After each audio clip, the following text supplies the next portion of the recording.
Estamos con Grace Francisco. Ella es Vicepresidenta de Relaciones y Experiencia con Desarrolladores. Grace, we're happy to be with you here. Oh, it's my honor to be here. Thank you for having me. Excellent. Tell us, what's exactly the job you're making in Cisco? Well, I have a very fun job working as the Vice President of Developer Relations and Strategy. My organization works on developer strategy across the company. So one thing that we focus on right now is the API quality initiative and making sure all of our business units understand the need for API quality, which includes documentation and backwards compatibility and support, so that we get to a level of consistency of the developer experience for our external developers to have as they're working on the Cisco platforms. We want them to have a smooth experience and to feel that level of commitment in both directions from us and also from them, and that we're hearing their feedback and also incorporating that in all the work that we're doing at Cisco. What's the idea of these developers? What do they do exactly? Great question, because we work with a variety of different types of developers. The traditional developers that our team used to work with and still continues to invest in are what we call infrastructure and network engineers. And there we spend a lot of time with people who've started their career in very hard work centric world, but now they have the opportunity to actually automate a lot of the manual tasks they were doing before to make that more consistent and streamlined and less error prone. And so we're teaching them basic programming and showing them the possibilities of automation on the Cisco platform that attaches to much of our hardware. We also work with what's now called DevOps. DevOps practices have increased globally over the last decade, and we have tools to help DevOps practitioners also automate what they're doing, the CI/CD pipeline, and making sure from development to staging to production that they have the right kinds of workflows to automate the work that they're doing to bring applications to production. We also are now working with enterprise developers, and these are the folks that are often working in lines of businesses, and they are building the applications, both internal and external, for an enterprise. So we work with quite a variety of different technologists across the board, but we're also in a wonderfully unique position as Cisco to bridge often these siloed groups together through our technologies, through our best practices, and through just having the conversations with each of these different personas that we work with. Right, that's what I was wondering right now. We're talking about technology, we're talking about human capital, and we're talking about processes, and we're talking about a lot of quality processes. So it's full of many things running around at the same time. Absolutely. And so I know my title is awfully long. The most important word in there actually is relations with a capital R. And that is because, to your point, yes, there's technology, but the things that make technology special, that make them work, that make them useful, are really the people behind the scenes that are building it or implementing it or leveraging the APIs.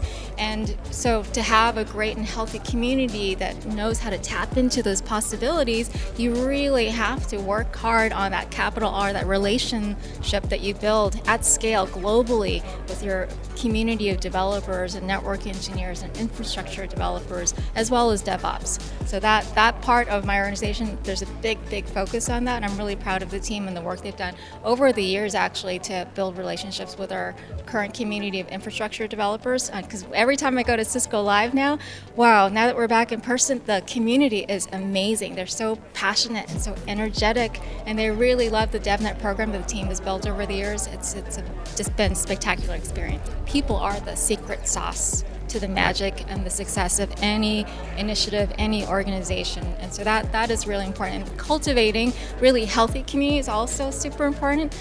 So one of my passions is also around diversity in our technical communities.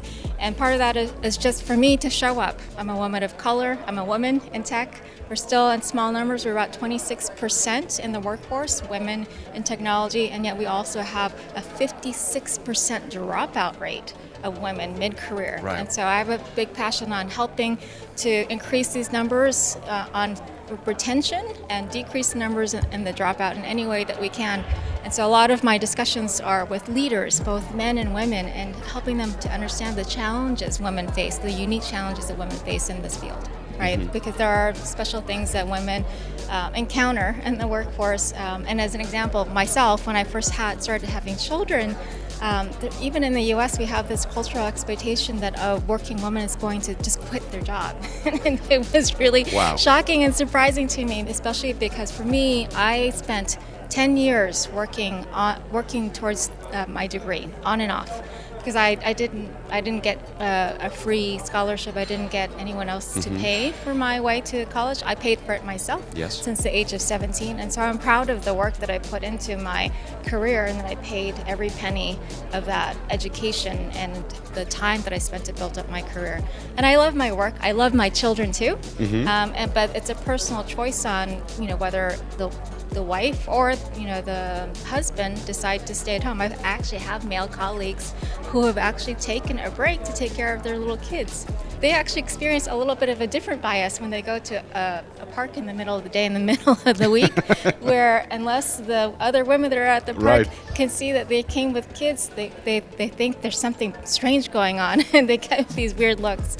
And so it's in both directions. We need to be more open in all of our cultures, in all of our countries around what the roles of men and women can be in a family and can be at work. Right. Now, taking that idea, I mean, all the Americas are completely different from Canada, US, Latin America. What do you think about the idea of working with such a diverse region? I love it. I mean, diversity is also the magic in making great decisions. And so I have a very diverse global team myself in my organization at Cisco.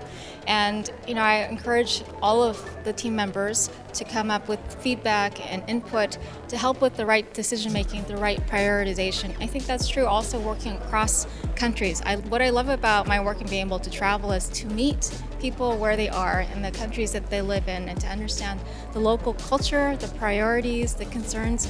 I love that Rachel Barger on her keynote highlighted Laboratoria, that this is a program that came out of Peru. Peru is a country that I've been to as well.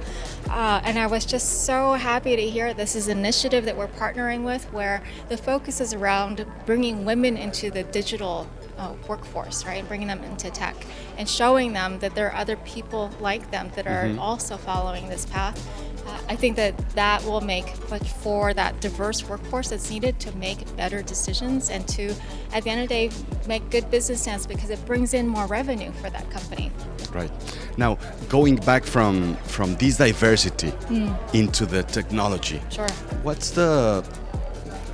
How you describe the profile of the people that it's working as a developer? Who are they? What have they done? So I'll focus first on enterprise developers. Enterprise developers that have different skill sets depending on the kind of company, the kinds of applications that are being expected. If the enterprise, for example, is doing some bleeding edge things, they might be working with languages like Rust. But they also might be doing C, C++, Java in order to build either internal or external applications. On the external applications, often you're seeing people who are maybe mobile developers building applications for a bank, or website developers building the front end piece that you will look at in the browser.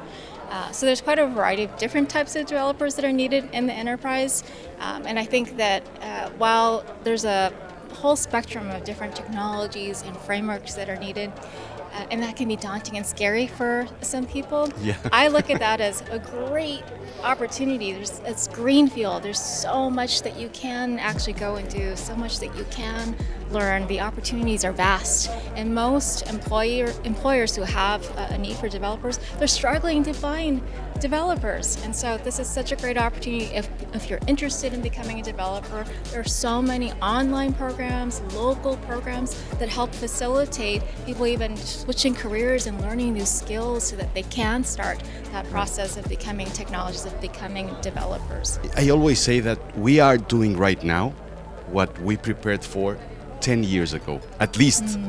So what would you say for those young, what the advice for those young engineers that are planning to be in that position in 2, 3, 5, 10 years? How should they prepare? I mean, technical, yes, and those social skills that are so important because we're talking about human relationships. Absolutely. And it's often a funny stereotype. The classic software developer Right. doesn't know how to talk to other people, but actually, I found that really successful software developers are multi-talented, and particularly there are many who are musicians or artists or photographers. Yes. And that's where they're leaning maybe a little bit more into their social skills, their communication skills, and their other passions. And that level of creativity actually feeds really nicely into software development because it helps to unlock the creative process of problem solving, of thinking about new innovations, because you can't just code, right? Because if you're only doing like that one thing, that one work stream, that's all your brain is filled with. And actually the magic happens when you open yourself up to many other opportunities in the world to experience music, cooking, art, photography, and just being with other people and hearing their ideas and thoughts. And I love that part of my work as well, because when I'm running around an event like this, I hear from so many amazing people and it gets my brain just tick, tick, tick, tick, tick. Exactly. It's so much fun. Feeding the brain with other conversations. Rather. Absolutely. And that's something amazing about this event, right? Finally, we're back elbow with elbow Finally. with people. What do you think about this event? Oh, I can't tell you how absolutely phenomenally happy I am to be back at events again.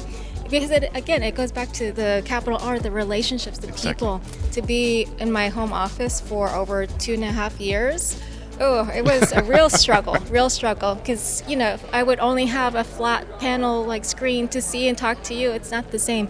Over 80% of communication is actually through your whole body. Exactly, all yes. of the emotions, all of the things that you're doing. It's not just the face, not just the voice. And so I was missing so much communication, which is what I really focus on. It's so important. Exactly. Now, what are the top priorities for your area in the next years? Well, this year, our big 3 core focus areas are what I call shift left security. Mm-hmm. And this shift left initiative is around bringing the responsibility of security all the way to the beginning of a software development lifecycle and bringing tools and solutions for a developer to really understand the level of security threats they may be introducing in publishing an API, or the level of threats they may be introducing in relying on third-party APIs that might have known threats in that service. And so it's really bringing it to the forefront so that you're not waiting until you get to staging on a live production server to find out, oh, wait, I've left this gap or hole that could leave me exposed. Because when that happens, then you're also asking the developer not just to fix it. In some cases, they have to re-architect their solution. Right. It costs the developer and the business time and money. And God forbid that something actually happens and it does get exploited, then you're losing many hours, days, weeks in some cases dealing with that exploit. And we have to plan for when, not if.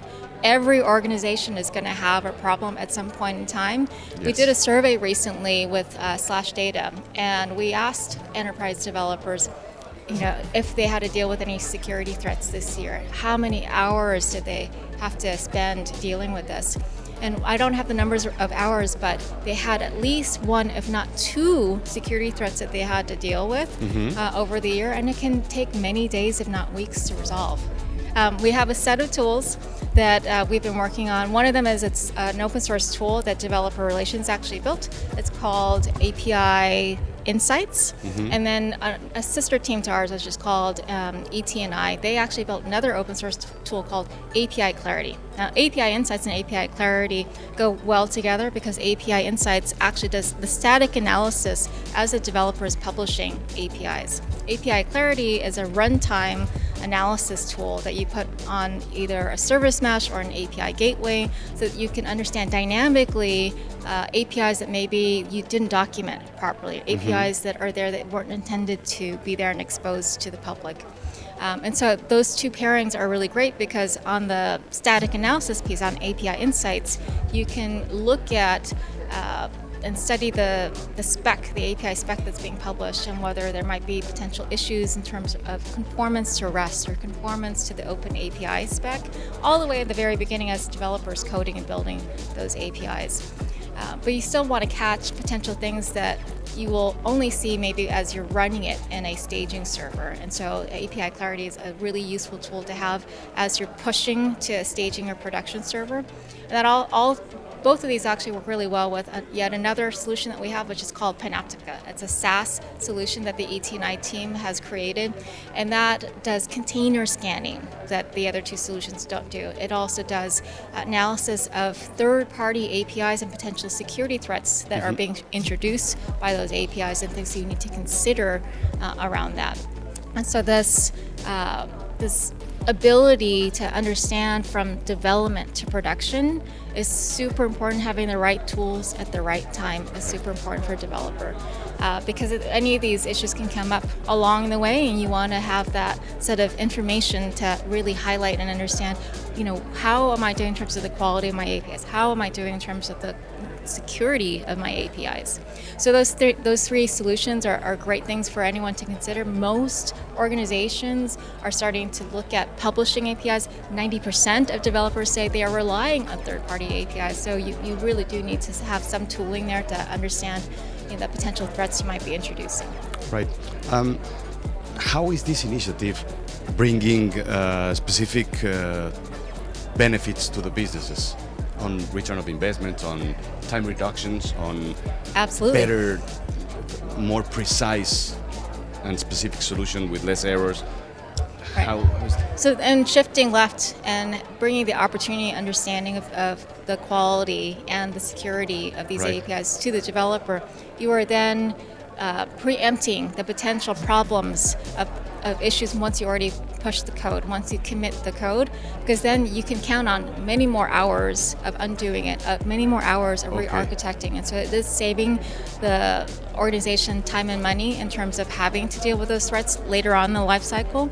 It's hard to really calculate that, but the earlier you can really make your code stronger and better and safer, the better off you'll be in the whole life cycle of that application. Right. One last question. How do you see Cisco in the future? I mean, what can we expect from your perspective? Well, Cisco in the future, I'm just so thrilled to be at Cisco at this point in time of the history of the company. It is the right place, time, right time. Company. Absolutely. We have grown tremendously. We've had this long heritage as a network hardware company, but we actually have a ton of software offerings now, not just attached to hardware, but also just as standalone software solutions like Panoptica, like WebEx, and like WebEx's collaboration APIs that they offer. It's such an exciting time to be at this company, and the fact that we were really the foundation of the internet and all the things we did very early on, and we continue to have going forward, and thinking about how we secure the platform, how we secure the network. We have a phenomenal breadth and depth of portfolio, and the observability tools that we also offer, so that you can understand where potential issues are happening in the business application that is being used, or the consumer applications that are being used. One last question, and this is a really important question. ¿A ti con qué te gusta conectar? I mean, with what do you like to connect with? What do I like to connect with? Yeah. Cisco Connect here at LATAM. It's a great connection opportunity here. Exactly, that's it. That's perfect. Thank you very much, Grace. Muchísimas gracias. Y gracias a todos los que estuvieron escuchándonos aquí. Recuerden #Cisco Connect LATAM. Ahí pueden escucharnos en todas nuestras redes sociales y pueden comentar todo lo que hemos estado viendo de este lado y muchas cosas que estén pensando. Gracias.